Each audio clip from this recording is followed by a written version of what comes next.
การบริการอยู่สนามบินภายในของเราก็คือสนามบินทั่วไปก็ต้องมียนต์ยนต์แม่นหยังยนต์แม่นเครื่องบินฮะยนต์ก็แม่นเครื่องบินเนาะมันจะมียนต์ลงแล้วเนาะการหลักการนำใส่กฎระเบียบต่างๆก็อีกใส่หลักการของ ICAO เนาะอ้าว ICAO มันหยังซั่นน่ะยนต์ซะก่อนฮะยนต์ซะก่อน เชื่อมันหลักการสากลหลังจากโยนลงแบบนี้เนาะแล้วเดี๋ยวก็นี่การบริการเขตลานจอดเนาะคันถามว่าฝนตกจักสีเนาะสิเฮ็ดจั่งใดฝนตกก็ใส่ขนมหึ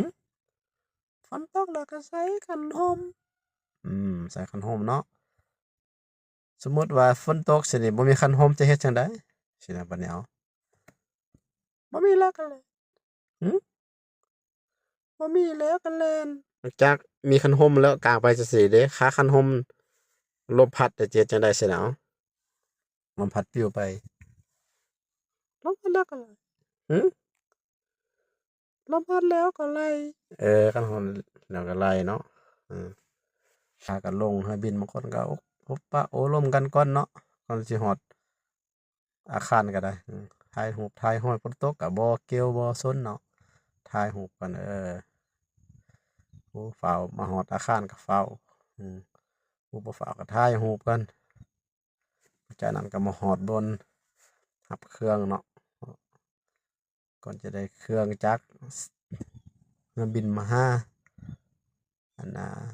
จุดที่ผู้โดยสารรับเครื่องก็คนผ่านรถต่างๆมาเนาะแล้วก็ผ่านสายพานที่เข้ามาในห้องค่าเข้าเนาะคันถามว่าเครื่องเสียเครื่องผู้โดยสารเสียจะเฮ็ดจั่งใดเสียแล้วก็ซอก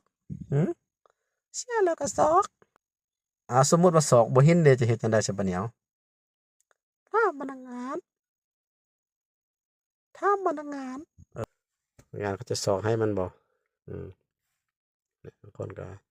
รอท้ายจะตั้งใจจดใจจ่อเอาเครื่องตัวเองเนาะ boarding pass ก็ boarding pass แม่นหยัง boarding pass หึ boarding pass ก็แม่นปียนต์กรณีปียนต์ตกเดี๋ยว boarding pass ตกเด้จั่งใดตกแล้วก็ซอกหึตกแล้วก็ซอก